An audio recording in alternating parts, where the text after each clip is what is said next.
Hello and hi everyone! Welcome to Supermom TV. Ito na naman po si Energetic Supermom. Gusto ko lang po i-share ang isang kwento ng isang prinsesa at siya po ay walang iba kundi si Princess Diana.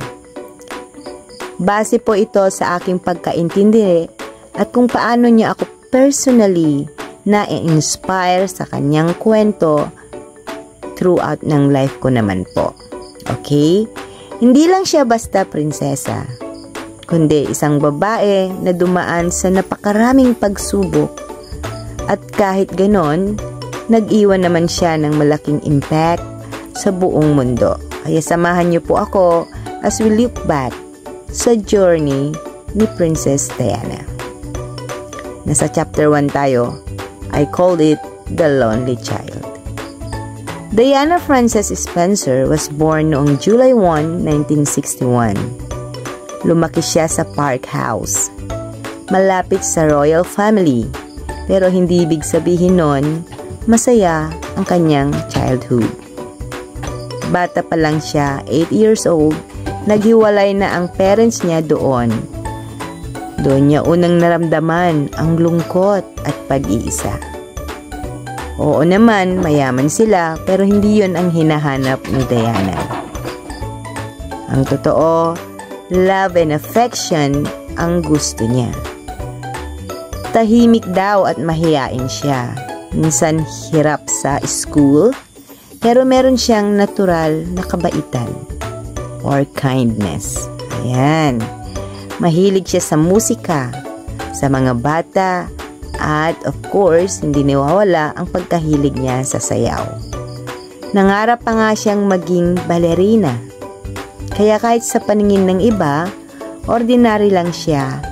Yung gentleness at compassion niya ay nagpaiba sa kanya.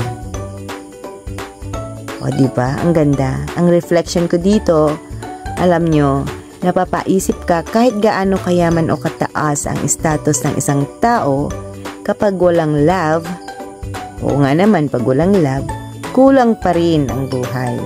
Si Diana, bata pa lang, tinuruan na tayo ng kindness. Ano ba ang kindness? Kabaitan. Kindness is always more important. Di ba? Ang ganda. Chapter 2. The Chosen Bride. Pagdating ng 19 years old or 19, si Diana biglang nagbago ang buhay niya. Namit niya si Prince Charles. Si Prince Charles pressured na nagpakasal, pinili siya.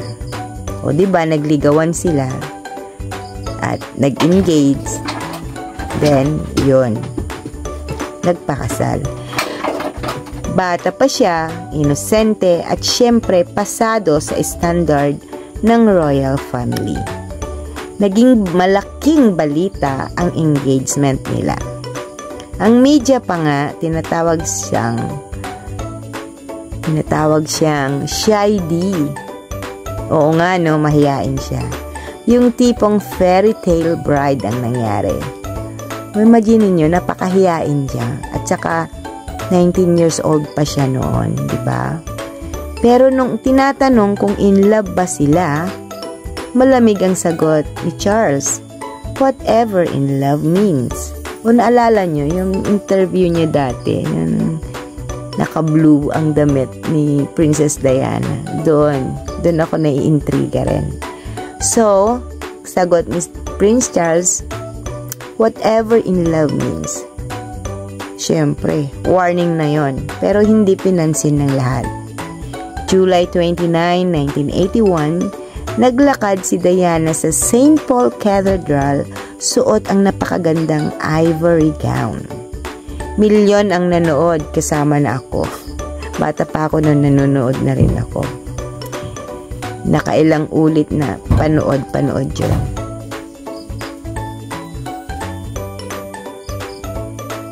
July 29, 1981, naglakad si Diana sa St. Paul Cathedral, suot ang napakagandang ivory gown. Milyon ang nanood. Oo naman, syempre televised ba? Naniwala sa fairy tale. Pero sa totoo lang, sabi ni Diana later on, I felt like a lamb led to the slaughter. Ano pagkakaintindi nyo doon? I felt like a lamb led to the slaughter. Sakit naman.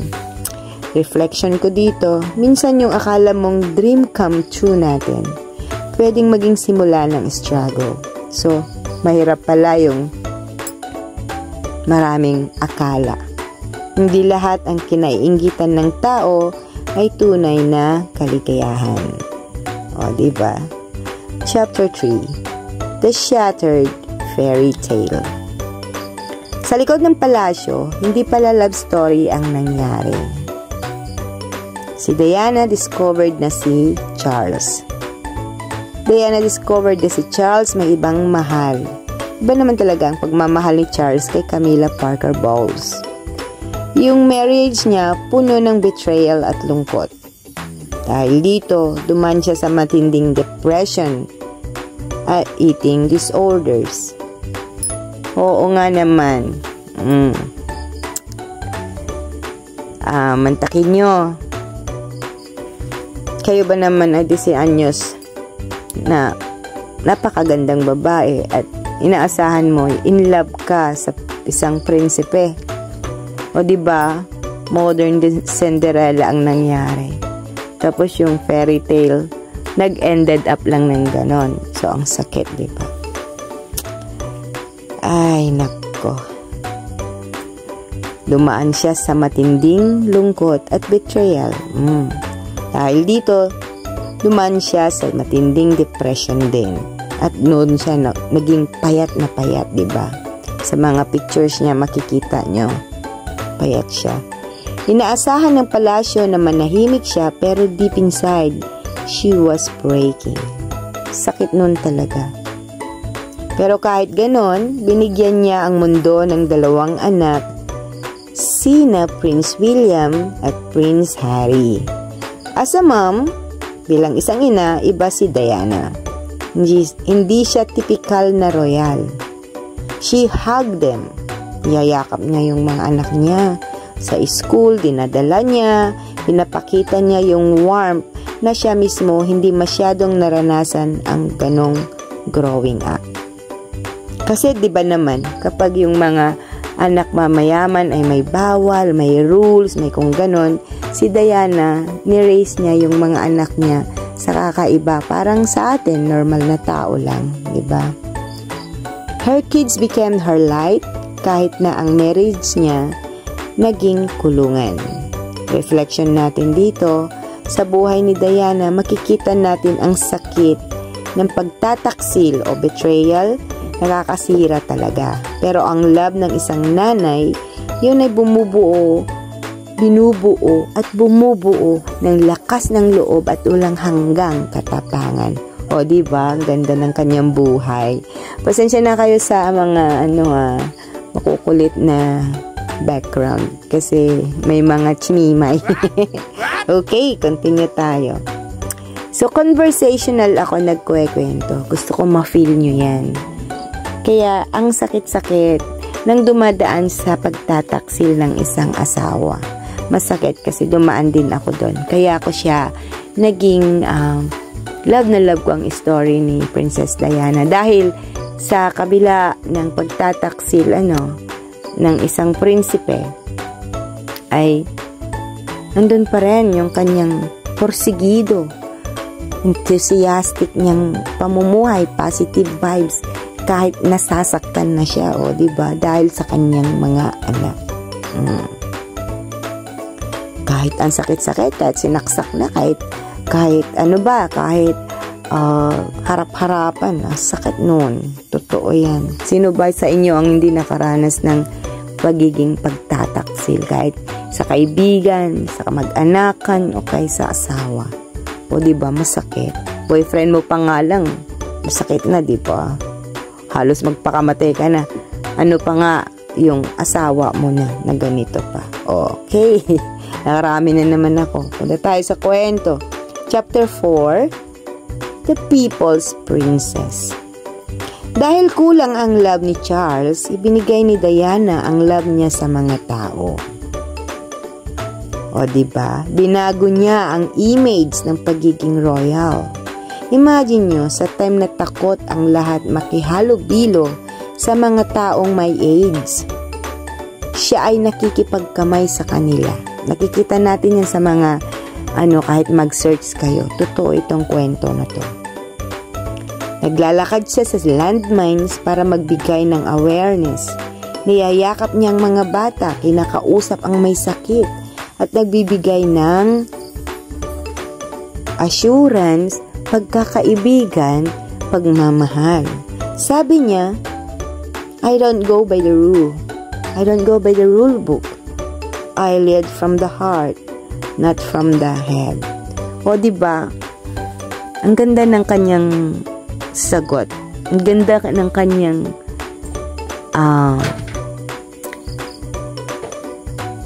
motto. Ang ganda ng kanyang rule sa buhay. Walang pwedeng dumikta kahit dinidikta na ng mga biyanan niyang queen or king or yung asawa niya na prinsipe. Iba pa rin yung sinisigaw ng kanyang puso.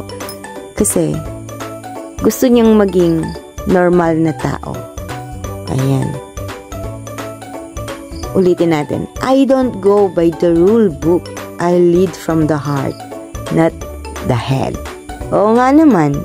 O diba, mas masaya ang gawin mo ang gusto mo basta wala kang inaapakan na tao.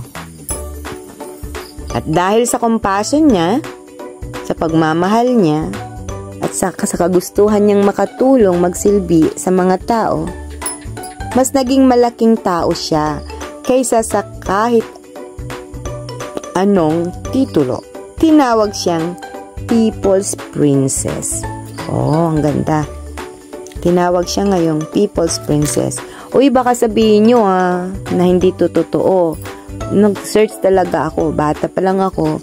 Isa na akong tagahanga ni Princess Diana. Pero syempre, may kapalit din ang kanyang mga ginagawa. Syempre, madaming pagsubok. Dumaan siya sa betrayal. Dumaan siya sa divorce. Dumaan siya sa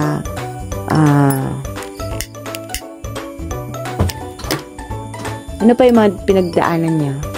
At yung mga paparazzi, di ba? Hindi siya tinitigilan. Siya si Diana. Siya yung pinakamagandang prinsesa para sa akin. Yung modern fairy tale na ang ganda-ganda ng kanilang kasal. Totoo, pinapanood ko to, nakailang panood ako.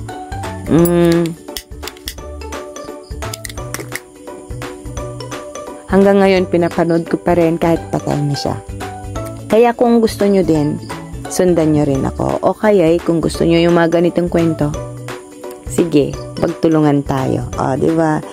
Okay, ulit. At dahil sa kanyang compassion, sa pagmamahal niya, mas naging malaking tao siya kaysa sa kahit anong titulo.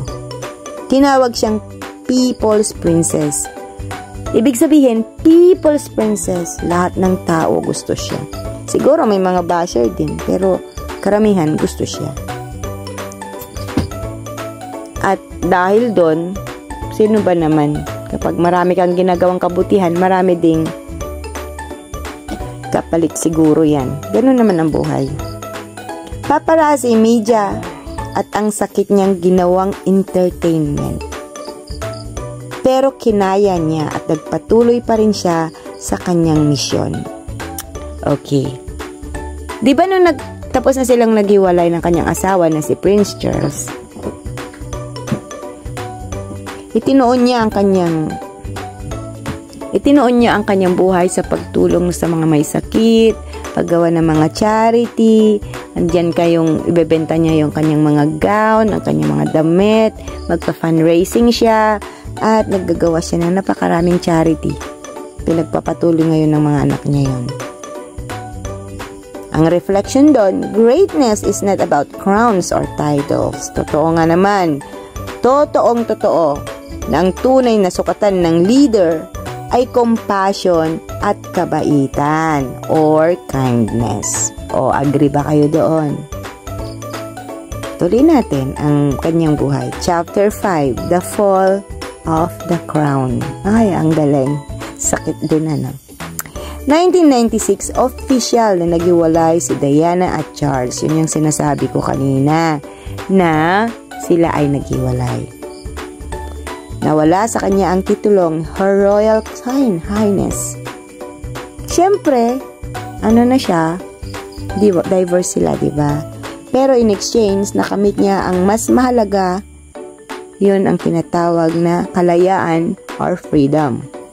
Mas naging confident siya, mas independent at mas totoo sa sarili niya. Uulitin ko para mapuntahan natin, makuha nyo kung ano yung napakaganda na ibinigay sa akin na kanyang fan at sa marami pang tao. 1996, official na naghiwalay si Diana at Charles. Nawala sa kanyang titulong Her Royal Highness. Pero in exchange, nakamit niya yung mas mahalagang ang kalayaan or freedom. Mas naging confident siya, mas independent at mas totoo sa sarili niya. Nagkaroon siya ng bagong in love. Oh, ayan na. Siyempre, ikaw ba naman ang galing sa ganun? Nalangan naman na hindi mo susubukan ma-allow again, natutong tumawa ulit. People say, give another chance, di ba? Sa sarili mo. At para kina William and Harry, yung mga anak niya, she was no longer just a princess. She was their everything. Sabi pa niya once, I want my boys to have an understanding of people's emotions, their insecurities, and people's distress. At last, namuhay siya, hindi bilang royal, kundi bilang Diana mismo. Ang ganda. Kasi, noong naghiwalay na sila, nagawa niya yung mga hindi niya nagawa, na akala niya ay hindi niya nagagawa at hindi niya magagawa. Total naman mula sa kanyang pagkabata, napakabait na niya, mahilig siya sa mga bata at totoong-totoo ang kanyang mga pinapakita. Kahit na ganun, medyo natatakot siya sa pag-aasawa sa royal, di ba? Pero noong nag-divorce na siya, ayun, lalo niyang nakita at nahanapan ang kanyang sarili na kaya niya pala ang kanyang ginagawa at tinaguruin siyang people's princess.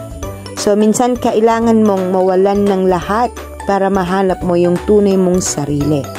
Nawalan siya ng corona, pero natagpuan niya ang kanyang strength and power.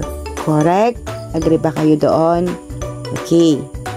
Chapter 6, The Eternal Flame. Pero naging malupit ang tadhana. August 31, 1997, sa Paris, natapos ang buhay ni Diana sa isang car crash. 36 years old lamang siya. The whole world cried. Siyempre, ang daming nasyak na tao. Ikaw ba naman? People's princess na yung namatay. Napuno ang mga bulaklak. Napuno lahat ng flowers ang gates ng Kensington Palace. At yung pinaka-heartbreaking scene ay si William and Harry, 15 and 12. 15 anyos si Prince William and 12 naman si Prince Harry nung namatay ang kanilang ina. At yun ay yung makita natin sa mga video na naglalakad ang magkapatid kasama yung tatay nila at sino pang mahalagang tao sa likod ng kabaon ng kanilang ina. Pero kahit wala na siya physically, buhay pa rin ang spirit ni Diana. Yung influence niya, buhay na buhay. Diana was more than a princess. She became a symbol of love, kindness, and truth.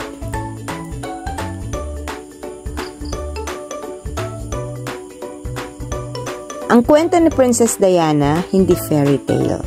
Totoo. Masakit, pero napaka-powerful.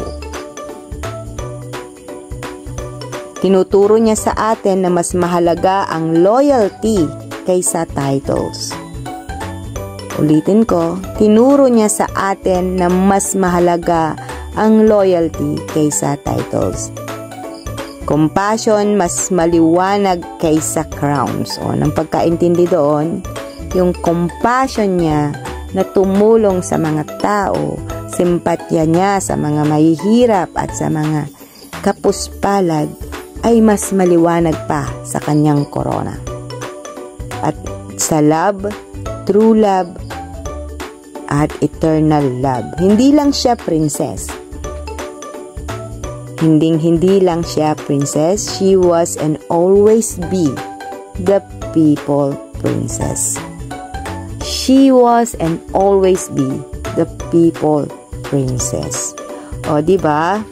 Kaya, sa buhay ng isang tao,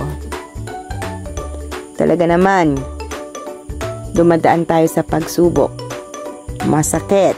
Pero mahahanapan mo rin yung isang side ng buhay mo. Kagaya ng nangyari kay Princess Diana. So anyway mga kamaibigan, this is Supermom TV. Energetic Supermom. Kaya ang tag natin, ang niche natin ay Motherhood, Supermom, Strength and Power, Bravery, Hope, and most of all, love and understanding. This is Supermom TV, reminding you that every story has a lesson and every struggle can inspire a stronger you. Love na love ko po si Princess Diana dahil sa kanya natutunan ko po kahit isa lang tayong ordinaryong tao, lalo na ngayon sa mga social media. Gusto mo mag-influencer pero wala kang magawa. Pwede tayong magpakatotoo at mag-share ng magaganda o kung story ng iba na nakakakitaan natin ng magagandang ehemplo, influencer sa ating buhay. At isa na po dito si Princess Diana.